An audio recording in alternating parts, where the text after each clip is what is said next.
Mes salutations à tous qui regarderont cette vidéo. Mon nom est Abaté Akwa Yannick. Si je viens auprès de vous en ce moment que le Père, dans sa grâce immense, sera encore disponible, c'est pour partager avec vous la parole. La parole par laquelle toutes choses sont. Tout a été créé par la parole. Le bien comme le mal, les ténèbres comme la lumière. Le diable a été créé par la parole. Les anges et les archanges, les gloires, tout existe par la parole. Parce que la parole est avec Dieu et la parole est Dieu. C'est donc cette parole que nous venons partager. Car sans parole, il n'y a pas de vie. Et dans la parole se trouve la vie des hommes. Mais avant de commencer, nous allons nous recommander au Père, au Dieu de toutes choses, au Créateur même de la parole, au Père de notre Seigneur et Sauveur Jésus-Christ qui est la parole faite chair. Père très saint, toi le Créateur de toutes choses, toi par qui toutes choses sont possibles et toi pour qui toutes choses existent. Abba Père, sois élevé, que l'honneur et la gloire te soient rendus et cela d'éternité en éternité. Parce que toutes choses sont contenues en toi. Rien n'existe sans ta volonté, que ce soit en bien comme en mal. Tu as écrit une histoire et personne ne peut la changer. Ce que tu as déclaré ne peut que se réaliser. Alors Père, nous te rendons grâce parce que tu nous tiens debout, parce que tu nous accordes la santé. Et plus que tout, nous te rendons grâce parce que tu nous as permis de goûter à ta parole. Tu nous as permis de recevoir ton esprit. Et il n'y a rien de plus grand que ça. Il n'y a aucune bénédiction plus grande que Christ, que ton nom dans nos vies. Mon Dieu, pour cela, nous te rendons grâce. Nous te rendons grâce de nous préserver, de nous environner de ta grâce, de nous éloigner du jugement, de la religion, de la haine. Mon Dieu, car de nous-mêmes, nous ne pouvons pas. Mais par toi, tout est possible. C'est pourquoi qu'il soit fait selon ta volonté. En toutes circonstances, en tout temps et en toutes choses qu'il soit fait selon ta volonté. Et que ton règne se manifeste autant dans les cieux que sur la terre, par ta parole, par Jésus-Christ. Aujourd'hui, donc, nous allons partager sur un nouveau thème, à savoir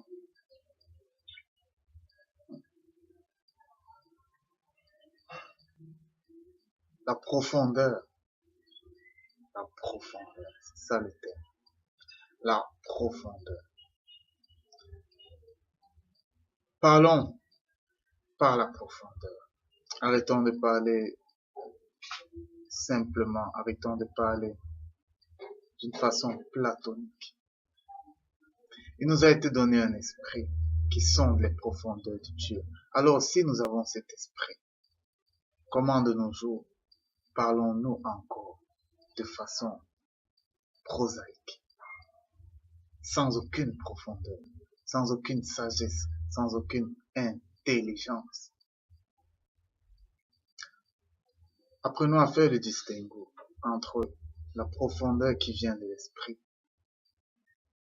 et cette façon stérile, cette façon platonique de parler qui vient de la loi et qui vient des Écritures et de leur mauvaise interprétation.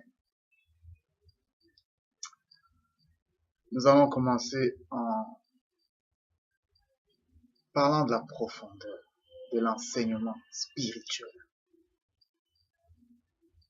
Il est écrit dans les Saintes Écritures que nul ne peut aller au Fils s'il n'est attiré du Père. Il est également écrit que tous seront enseignés du Père. Tout commence au niveau du Père. Il faut que le Père vous enseigne. Il faut que le Père vous permette de comprendre une chose. C'est que vous n'êtes rien. Voilà le premier renseignement. Si Dieu se révèle au peuple, juifs. Si Dieu se révèle à Israël, si Dieu donne les lois et les ordonnances à Israël, si Moïse, inspiré de l'Esprit, écrit les Pentateuques, c'est pour une bonne raison. Dieu se révèle, Dieu révèle ses qualités au travers des saints livres de Moïse, au travers des prophètes, au travers des rois. Il révèle qui il est. Et toutes ces personnes-là ont existé au temps de la loi, au temps du peuple d'Israël. Au travers de ce peuple, Dieu s'est révélé aux hommes. Il a révélé ses qualités propres aux hommes.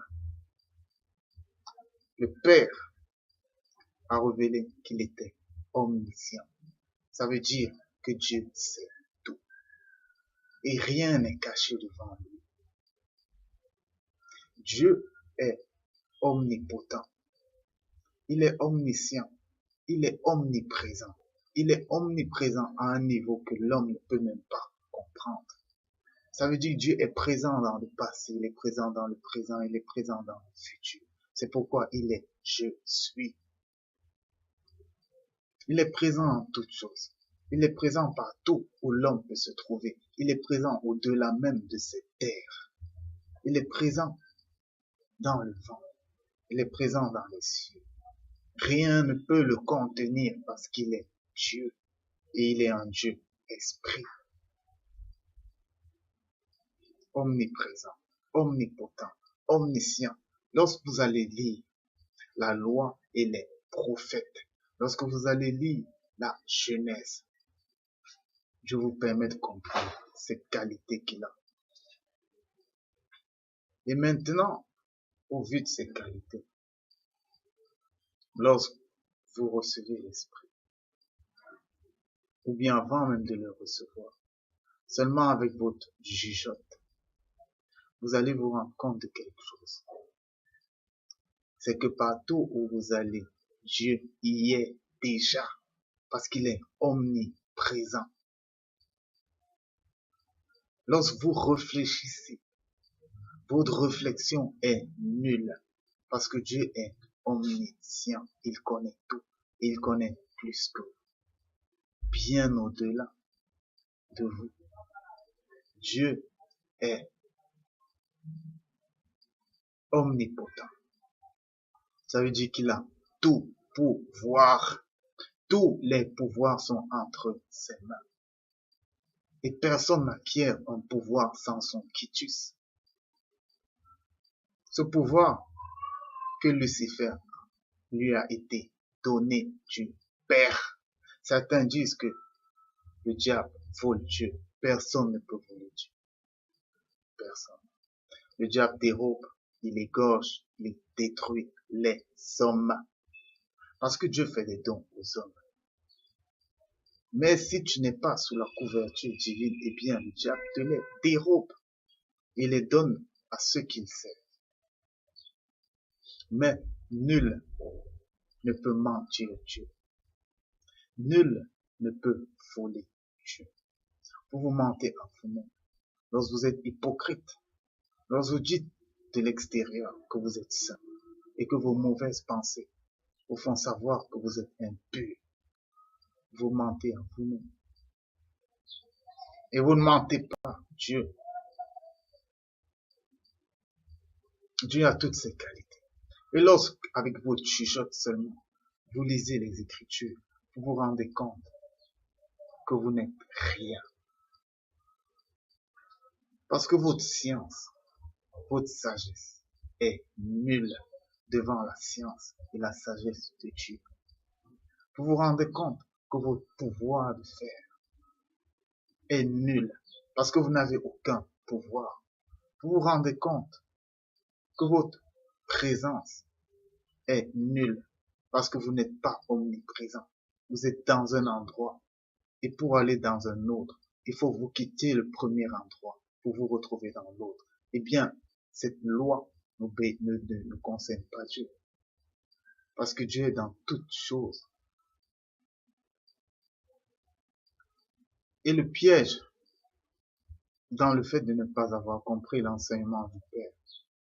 C'est que vous allez vous retrouver en train de vouloir aider Dieu. Vous n'avez pas aidé Dieu à créer les lumières. Vous n'avez pas aidé à vous créer vous-même. Vous n'avez pas aidé Dieu à créer les animaux, à créer les poissons, les monstres marins. Vous ne l'avez pas aidé.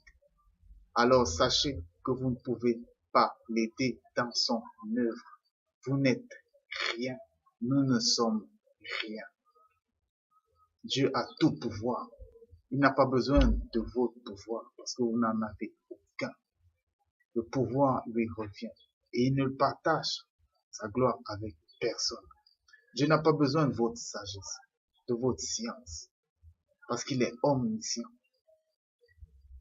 Eh bien, vous qui aujourd'hui, sous le terme de la loi, qui vous accorde la sagesse, vous érigez en aide de Dieu, eh bien, vous faites fausse route.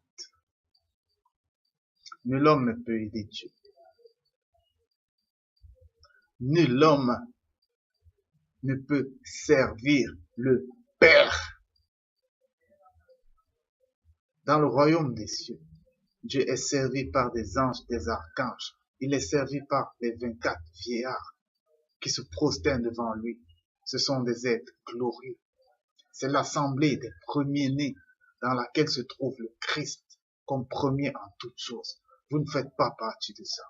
Vous n'êtes pas dans cette gloire, vous n'êtes pas dans cette sainteté, parce que nous sommes charnels, nous sommes humains. Nul ne peut aider Dieu, nul ne peut servir Dieu. Et lorsque vous vous donnez cette qualité, eh bien vous faites fausse route. Fausse route.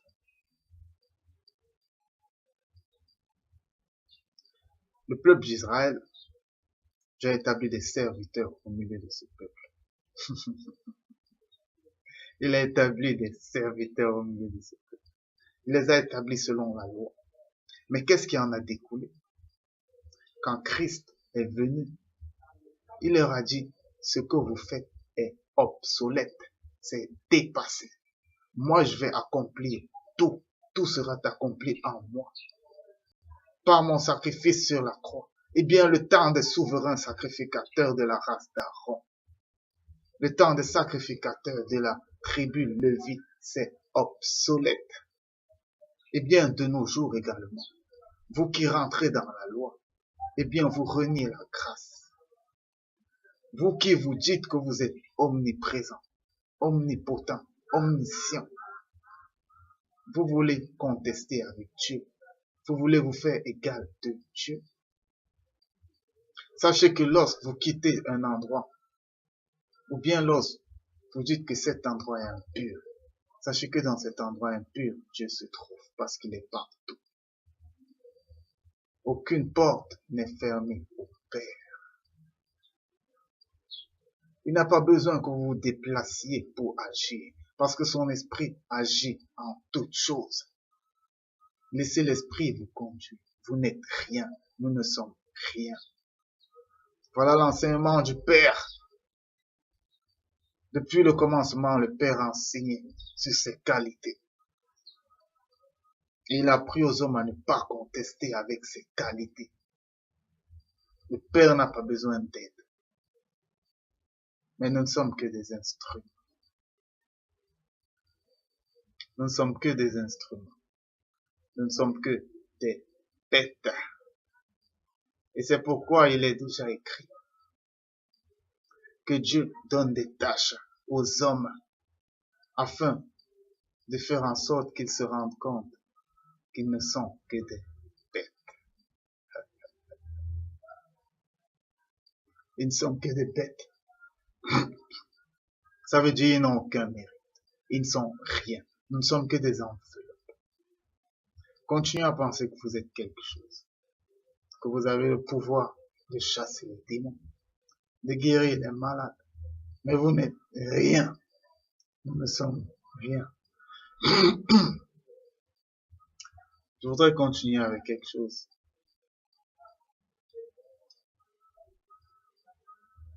C'est au niveau de la loi. Nous avons décidé aujourd'hui de parler du thème de la profondeur. Eh bien, soyons profonds. Nous ne sommes plus au temps où on va boire du lait, mais nous sommes au temps où nous devons manger de la nourriture solide. Nous devons parler de la vérité. Parce que personne n'a de force contre la vérité. Lorsque la vérité vous est dite, eh bien que vous la refusiez, que vous ne la refusiez pas, elle sera comme une épée à double tranchant.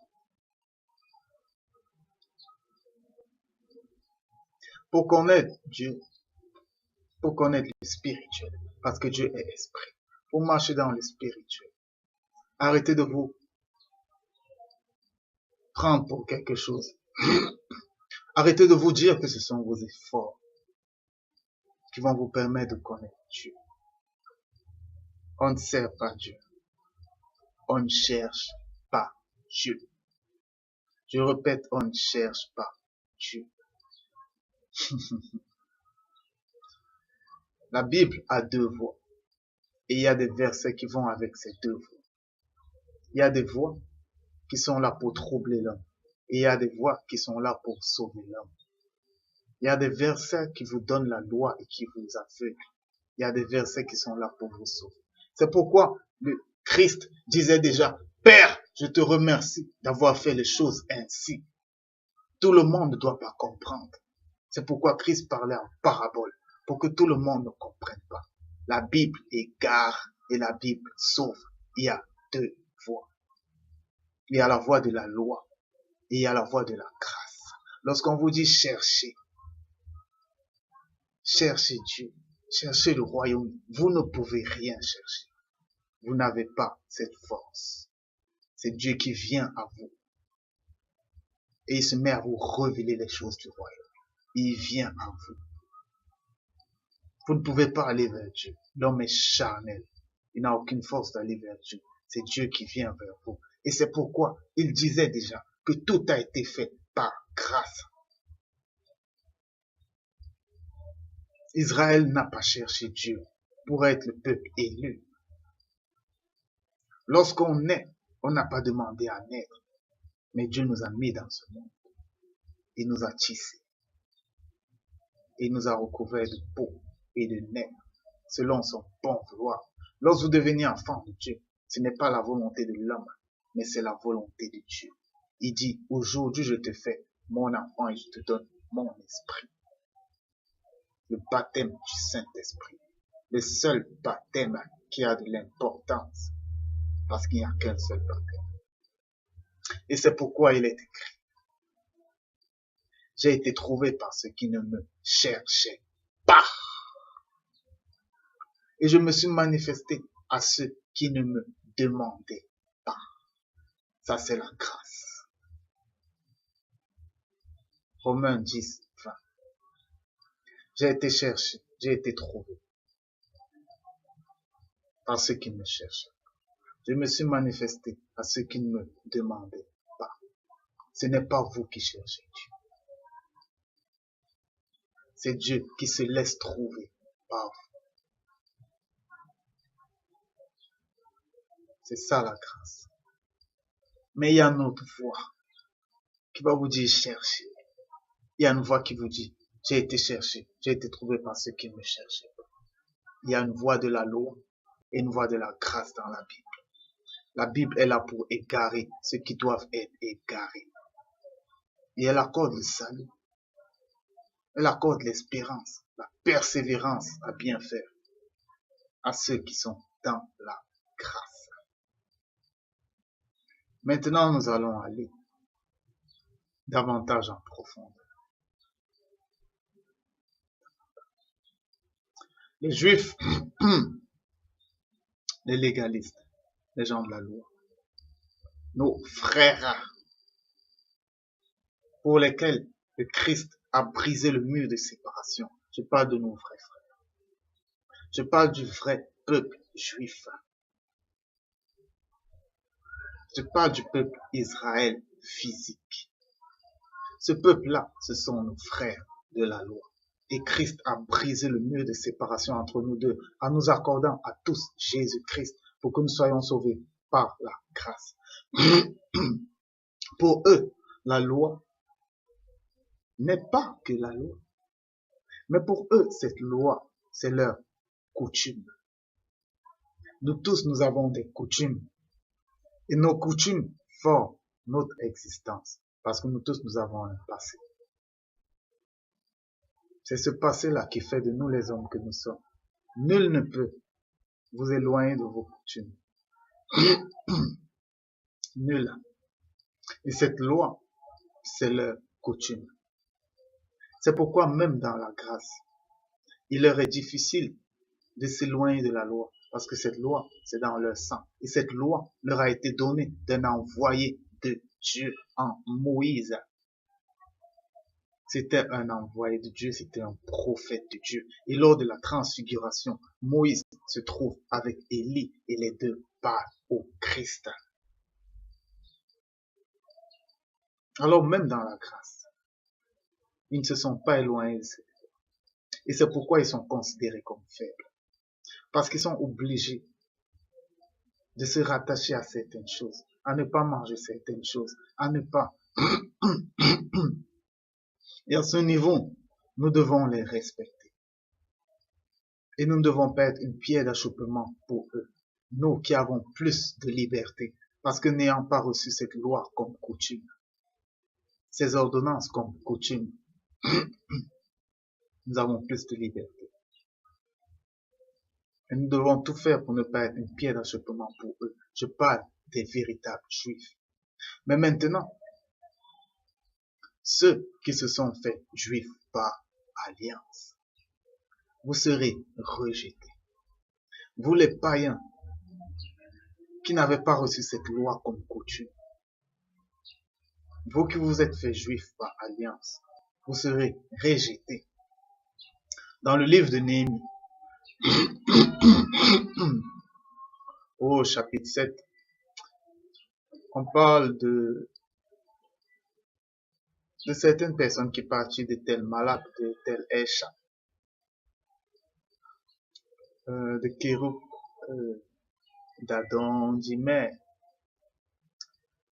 et qui se disaient être dans le sacerdoce lévitique.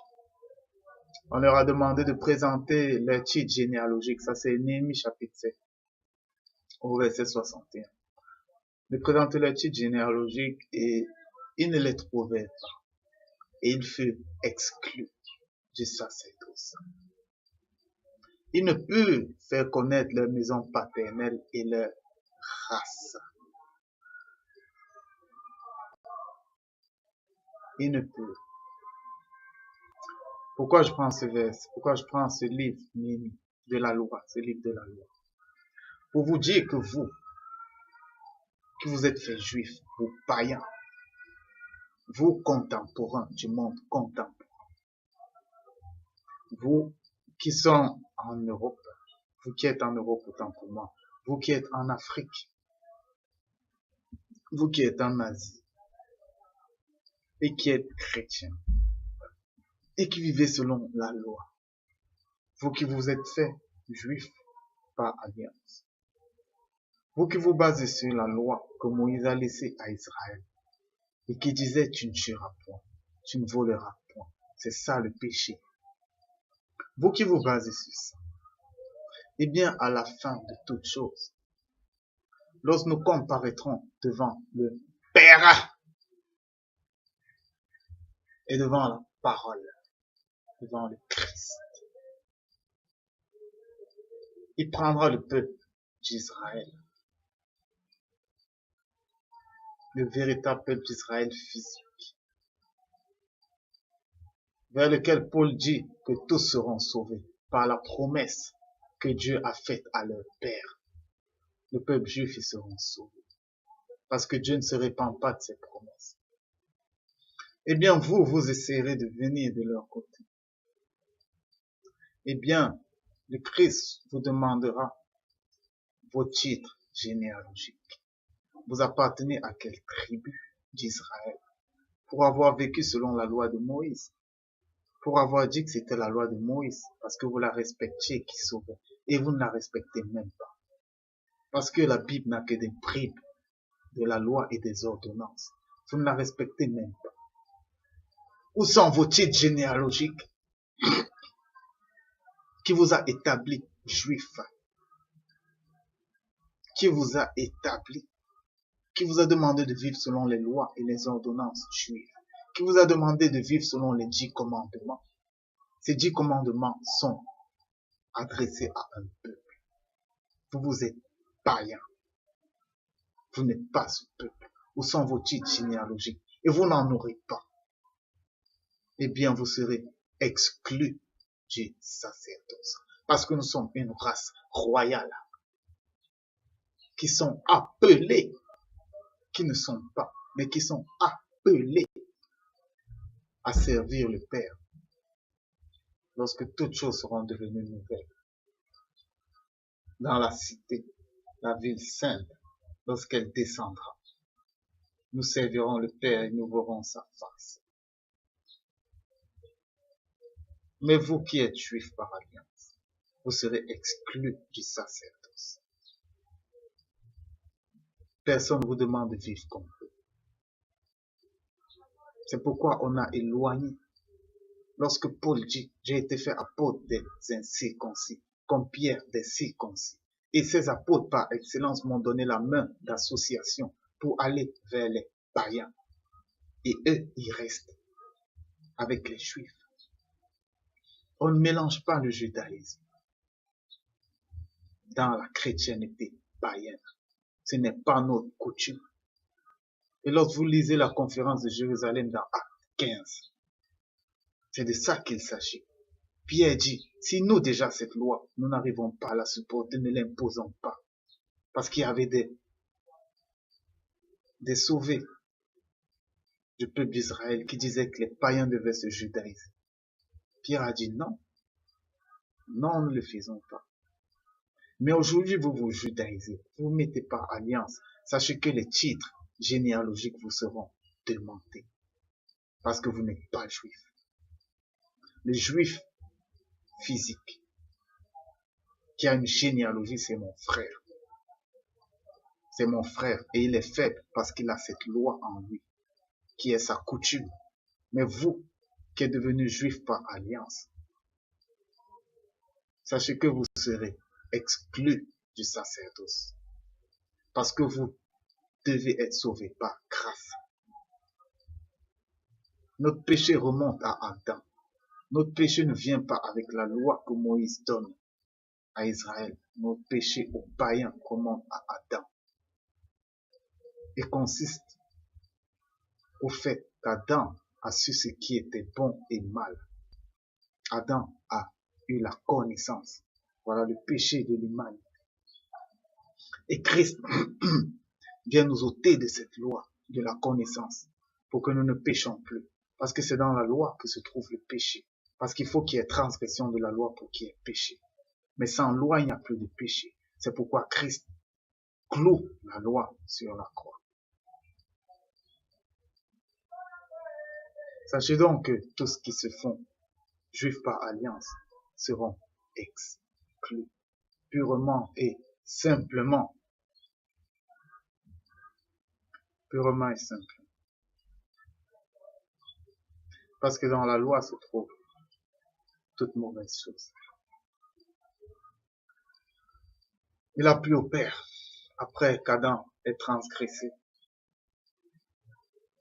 son ordonnance, de renfermer le péché dans la chair. Renfermer le péché dans la chair, qu'est-ce que ça veut dire? Ça veut dire que nous avons la loi dans notre chair.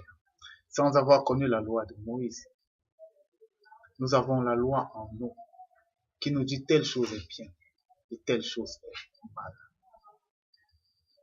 Lorsque Christ vient en chair, il vient en chair selon la loi.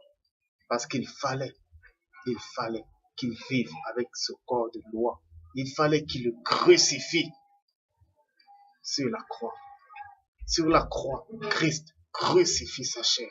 Il crucifie la loi. Et c'est là où tout est accompli.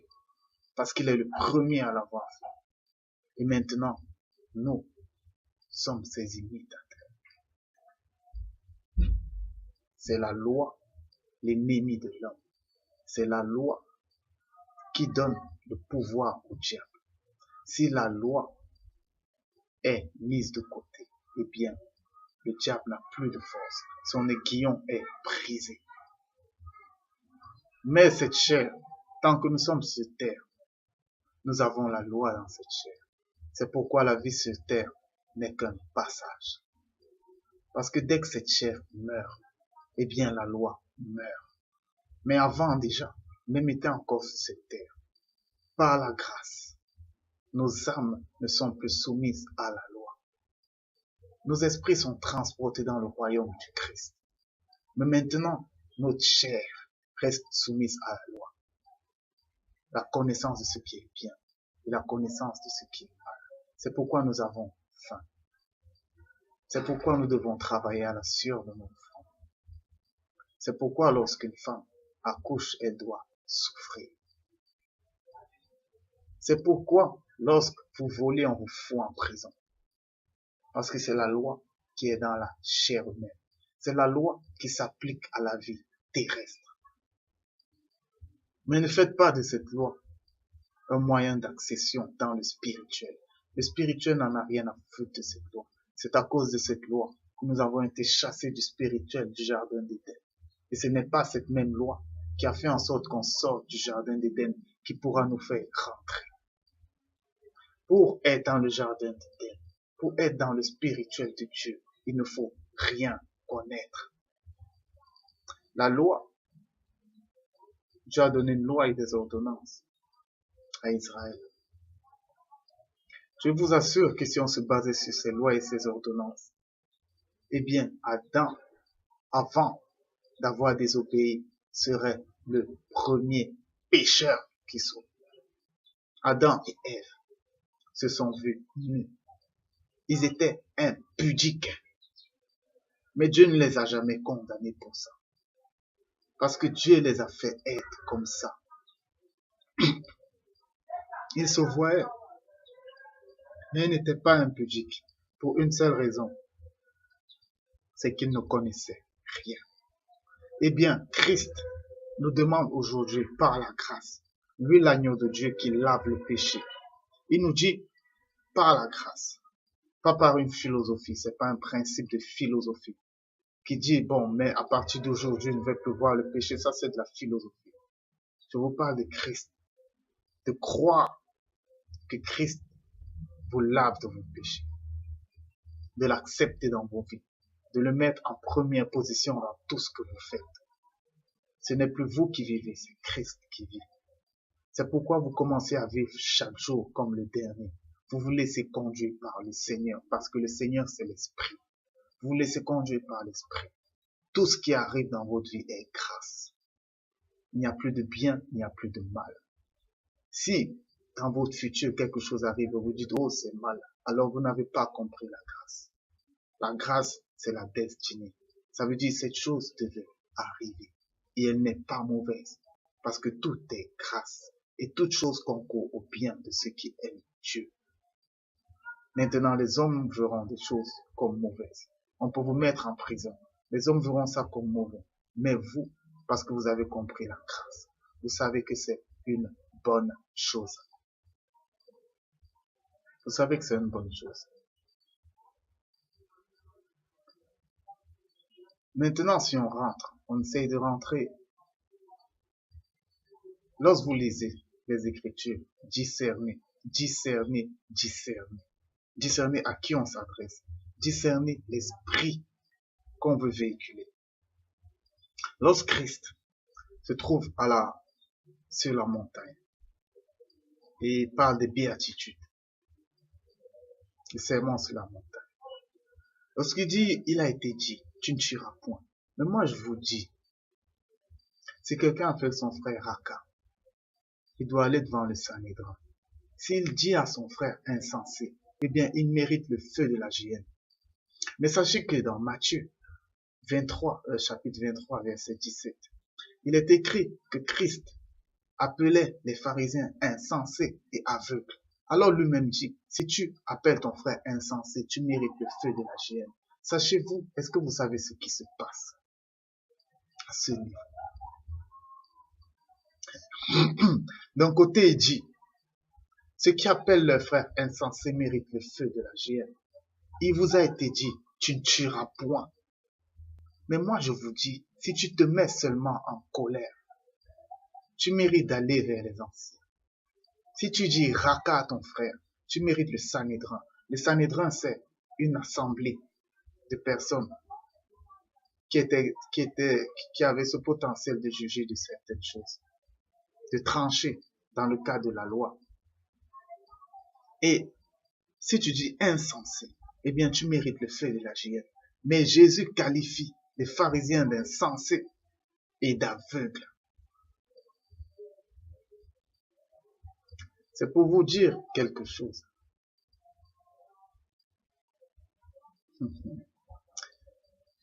C'est pour vous dire que Jésus amenait une autre profondeur à la loi que les gens ne connaissaient pas.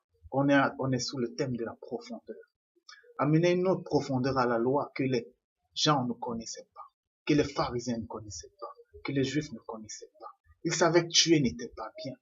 Mais Jésus vient et leur dit, tuer physiquement, c'est pas bien. Mais je vais vous donner le cadre spirituel de tuer.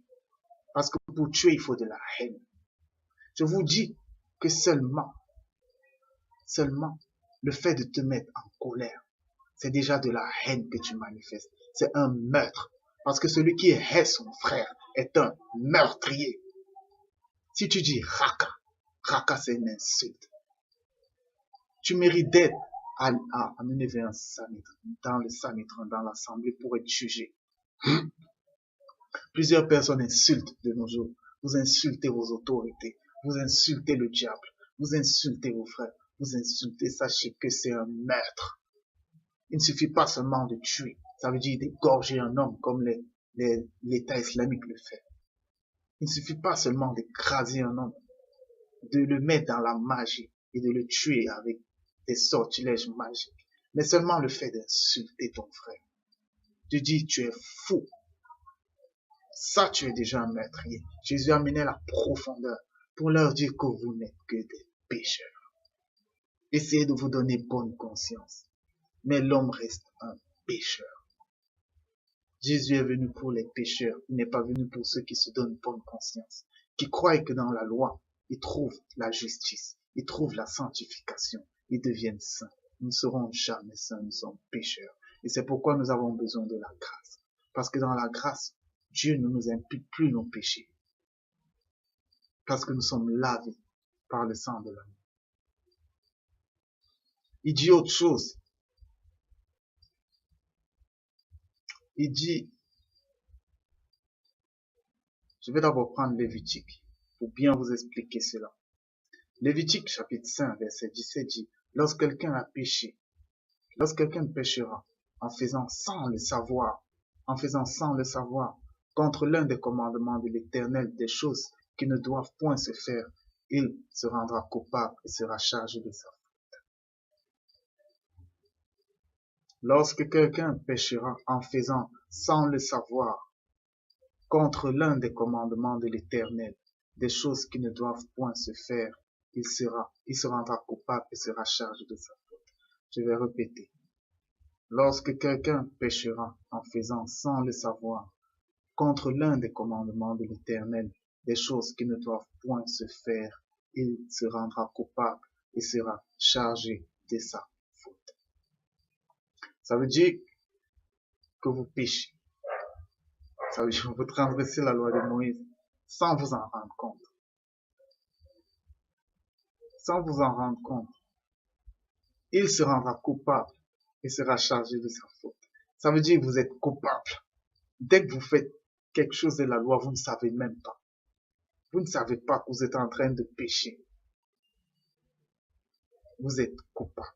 Et c'est pourquoi Christ disait déjà, celui qui regarde une femme avec l'intention de coucher avec elle a déjà commis l'adultère avec elle. Ça veut dire que cette femme commet l'adultère avec cet homme qui la regarde. Elle ne le sait pas. Elle est peut-être dans l'église en train de prier, mais un homme la conçoit et ils pêchent ensemble. J'en ai fini avec cette première partie. On entame la deuxième partie tout à l'heure. Shalom.